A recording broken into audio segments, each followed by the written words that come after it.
এই বিহালী উপনিৰ্বাচনত কংগ্ৰেছ দলৰ ৰাজ্যিক সভাপতিগৰাকী আৰু সাংসদ গৌৰৱ গগৈ ডাঙৰীয়াই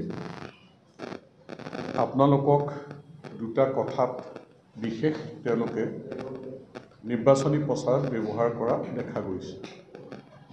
এটা হৈছে আমাৰ তুলিৰাম ৰংহাং ডাঙৰীয়াক কথা কৈছে আৰু এটা NDAPৰ এটা সময়ৰ কমাণ্ডেণ্ট সংবিজিতৰ কথা কৈছে। গতিকে তেওঁলোকে সংবিজিত সম্পৰ্কত যিটো কথা কৈছে, সংবিজিত আমাৰ দলৰ প্ৰাথমিক সদস্যও নহয়, সংবিজিত আমাৰ দলৰ বিষয়ববীয়াও নহয়। এতিয়া ৰাজ্যিক সভাপতিগৰাকীয়ে যিটো কথা কৈছে, ষ্টাৰ কেম্পেইনাৰ বুলি কৈছে, ষ্টাৰ কেম্পেইনাৰ হ'বৰ কাৰণে কি হ'ব লাগে সেই জ্ঞানটো আচলতে ৰাজ্যিক সভাপতিগৰাকী থকাটো ভাল। যে ভাৰতীয় জনতা পাৰ্টিৰ ষ্টাৰ কেম্পেইনাৰ সংবিজিত কেনেকৈ হ'ব? তেওঁ এগৰাকী প্ৰাক্তন উগ্ৰপন্থী সংগঠনৰ নেতা, তেওঁ মূল খুঁটিলৈ ঘূৰি আহিছে। গতিকে তেওঁ ষ্টাৰ কেম্পেইনাৰ হোৱাৰ প্ৰশ্নই নাই, সেই কথাটো আচলতে জানি লোৱাটো উচিত। আৰু ২ নম্বৰতে যিটো কথা কৈছে তুলিৰাম ৰংহাং ডাঙৰীয়া সম্পৰ্কত, তেওঁ দুৰ্নীতি ভ্ৰষ্টাচাৰৰ কথা কৈছে। দুৰ্নীতি ভ্ৰষ্টাচাৰত কোনোবা অভিযুক্ত হ'ব পাৰে, কিন্তু যেতিয়ালৈকে ন্যায়ালয়ে দোষী সাব্যস্ত নকৰে তেওঁক আচলতে আমি দলত ৰখাত বা আমাৰ কেম্পেইন কৰাত বা কাৰ্বি আংলঙৰ জনসাধাৰণে তেওঁক যিটো বিশ্বাসত লৈ দায়িত্বত দিছে, তাৰ চিফ কৰি ৰাখিছে, সেইটো কোনো অপৰাধ হ'ব নোৱাৰে।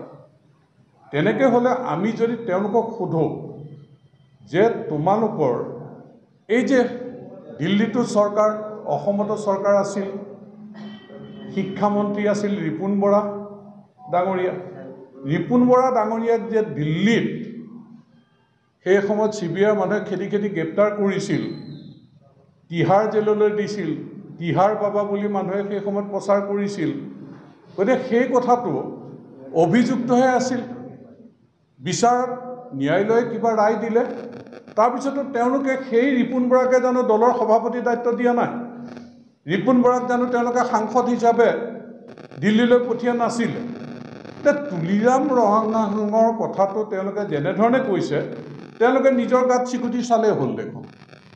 মই এই আহ্বান জনাইছোঁ কংগ্ৰেছ দলক, আমি যিকেইটা কথা কৈছোঁ যে কংগ্ৰেছ দলৰ ১ চনৰ পৰা ১৫ বছৰীয়া শাসনৰ কালত সন্ত্ৰাস জৰ্জৰিত অসম আছিল।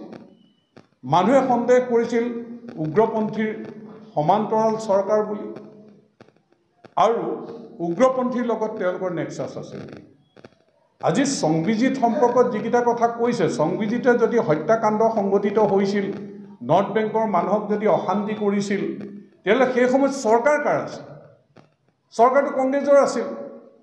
যদি নেক্সাছ আছে, সংবিজিতৰ লগত নেক্সাছ কংগ্ৰেছ দলৰ আছিলে, আমাৰ দলতো নেক্সাছ নাই। এতিয়া হলিৰাম তেৰানে আমাৰ তুলিৰাম ৰংহাঙে নিৰ্বাচনী প্ৰচাৰত বিমাৰী গাঁৱত যেতিয়া গৈছিলে, ঘৰে ঘৰে গৈছিল, সেই সময়ত ডাক্তৰ লাচিত তেৰণ তেওঁ ঘৰত সোমাইছিল। মই তুলিৰাম ৰংহাঙক যেতিয়া সুধিলোঁ কথাটো, সেই লাচিত তেৰাণৰ ঘৰত সোমাওঁতে সেই গাঁৱতে বিমাৰী গাঁৱত সংবিজিতৰ বোলে ঘৰ। গতিকে সংবিজিতক তাত নিৰ্বাচনী প্ৰচাৰত যাওঁতে এই যিটো ভিডিঅ' তেওঁলোকে ভাইৰেল কৰিছে তাত লগ পোৱা হয়, কিন্তু ঘৰে ঘৰে নিৰ্বাচনী প্ৰচাৰটো সংবিজিতে আমাৰ দলৰ হৈ যোৱা নাই। সংবিজিতে কোনো নিৰ্বাচনী প্ৰচাৰত আমাৰ ডাইচতটো উঠি পেলাই ক'তো ভাষণ দিয়া নাই, কাৰণ তেওঁ আমাৰ নিৰ্বাচনী প্ৰচাৰত যোৱাৰ প্ৰশ্নই নাহে। কিয়? তেওঁ আমাৰ দলৰ প্ৰাথমিক সদস্যও নহয়। গতিকে সংবিজিতৰ গাঁৱত নিৰ্বাচনী প্ৰচাৰত যাওঁতে তুলিৰাম ৰংহাঙে লগ পোৱাটো অপৰাধ হ'ল নেকি? তাৰ কাৰণে আমাৰ দলৰ লগত যে সেই উগ্ৰপন্থী সংগঠনৰ লিডাৰৰ সম্পৰ্ক আছে বুলি ইমান নিকৃষ্ট প্ৰচাৰ নকৰিবৰ কাৰণে তেওঁলোকক আহ্বান জনাইছোঁ। এই বিহালী সমষ্টিৰ ৰাইজে, অসমৰ ৰাইজে বুজি পায় যে কংগ্ৰেছৰ শাসনৰ কালত কোনবিলাক কথা হৈছিল। কংগ্ৰেছৰ শাসনৰ কালত মানুহৰ জীৱন আৰু সম্পত্তিৰ নিৰাপত্তা আছিল নে? ইয়াত সাম্প্ৰদায়িক সংঘৰ্ষ হৈছিল নে নাই? ইয়াত চাউল ধোৱা কাণ্ড হৈছিল নে নাই? ইয়াত ভীমাজুলি কাণ্ড হৈছিল নে নাই? ইয়াত এই লাইন কৰি গুলীয়াই হত্যা কৰা তিনিখুটি কাণ্ড হৈছিল নে নাই?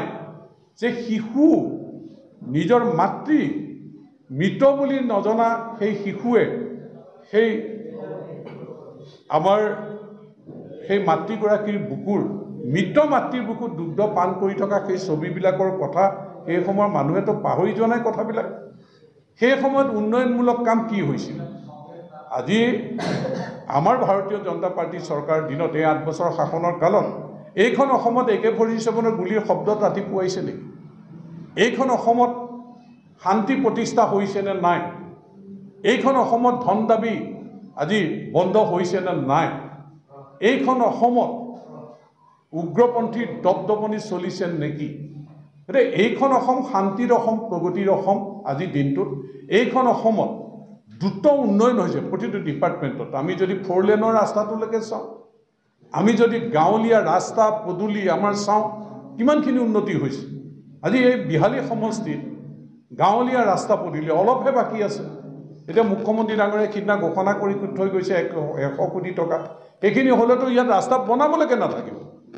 ঠিক তেনেকৈ নদী আমাৰ যিবিলাক নদীৰ প্ৰটেকশ্যনৰ কাৰণে যিখিনি কৰিছে, ইয়াত ইঞ্জিনিয়াৰিং কলেজ কৰিছে, ইয়াত কেনেকৈ দীনদয়াল উপাধ্যায় কলেজ কৰিলে, ছিনিয়ৰ কলেজ কৰিলে, ইয়াত কেনেকৈ মডেল হস্পিটেল কৰিলে।